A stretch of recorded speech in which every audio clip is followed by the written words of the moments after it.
Een van die mooi dinge, eienskappe van die Heilige Gees, is dat hy wat alles weet, aan die mens sekere opdragte kan gee, om dinge te doen, waarvan die mens nie geweet het wat die uitkoms gaan wees nie, wat die situasie nie geken het nie, maar omdat die Gees van die Here dit ken, kan hy hierdie opdragte gee.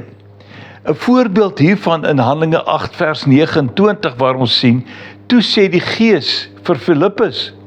gaan loop saam met daardie wa. Nou op daardie wa was 'n man uit Ethiopië wat in Jerusalem was vir die fees, en toe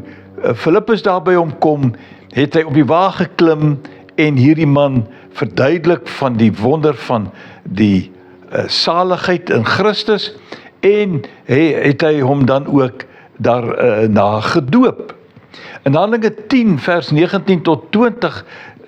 sien ons dat terwyl Petrus nog nadink oor die gesig, die Gees het gelees gerus meer hieroor, hy het 'n gesig gehad, en toe sê die Gees vir hom,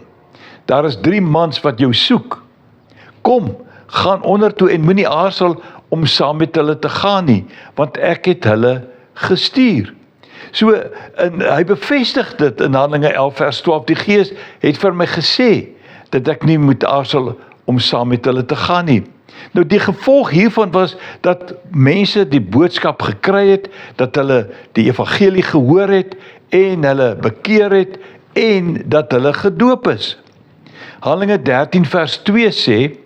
toe hulle, dis die disippels, die gelowiges, op 'n keer by mekaar was om die Here te dien, en om te vas, het die Heilige Gees gesê. En daar kry Barnabas en Saulus hulle opdrag om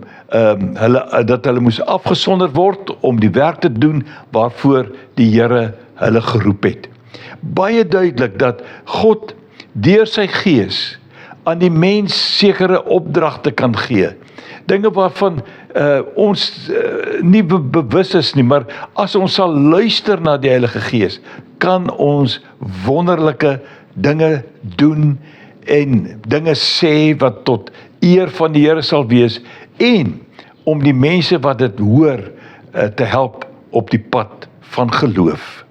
Kom ons luister meer na die stem en die taal van die Heilige Gees en voer sy opdragte met blydskap uit, en kom ons loop mooi.